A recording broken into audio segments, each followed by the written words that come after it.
Wildcats. My name is Demetria King. I am the school counselor at R.F. Patterson. I'm Amber Anglin. I'm the school counselor at JAA. I'm Stacy Renfro. I'm the counselor at Delaney. And I am Kenya Evans. I am the district social worker for pre-K to 6th grade. We are here today for your October Parent U, and we will be discussing transitioning from home to school. The most important thing about transitioning from home to school actually starts the night before. Getting a good night's sleep is very important to how well your student does the next day. A lot of people don't understand that sleep is important because without enough sleep, children a lot of times can have behavior problems and attention problems and poor academic performance at school. So, how much sleep is enough?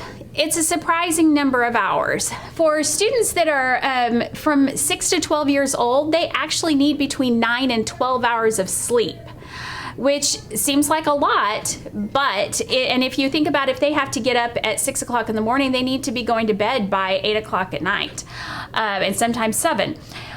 13 to 18-year-olds need 8 to 10 hours sleep. Some things that you can do to help is make sure that you have a regular bedtime and wake up time, even on the weekends. That will really help students get used to going to sleep at the right time. Dimming the lights, children and adolescents exposed to more light in the evening, such as their screens on phones or tablets or computers, are less likely to get enough sleep. Implement a media curfew. Take away tablets and computers and cell phones and get them out of their bedroom and keep them off of it for about an hour before it's time for them to go to sleep. And that will help them get more sleep as well. So now I'm going to be speaking on developing an actual routine for evening time and in bedtime.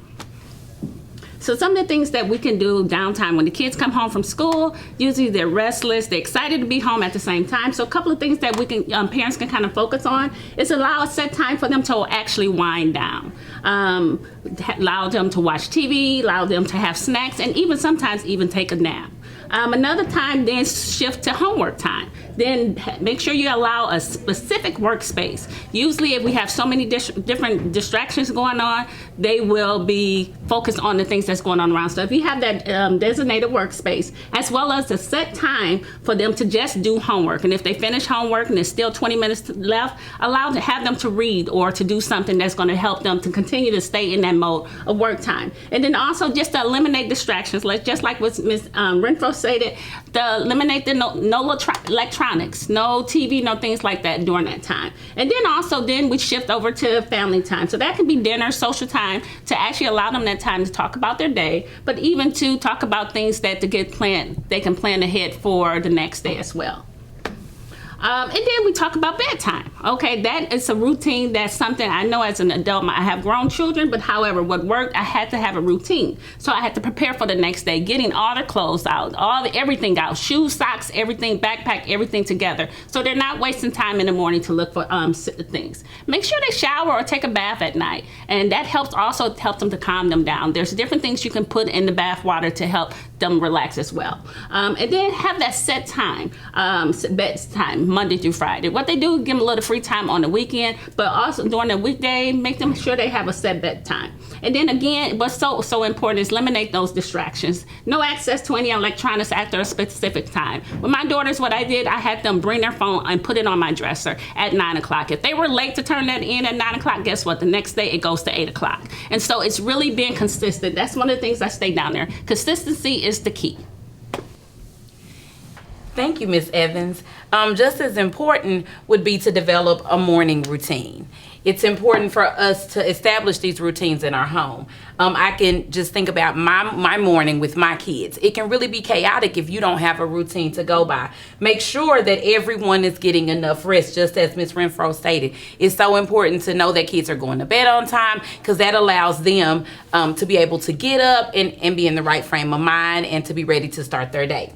Prepare the night before. Have their clothes laid out, their things are ironed, so that you're not running around looking for things, because that just kind of disrupts everyone's morning when you can't find something.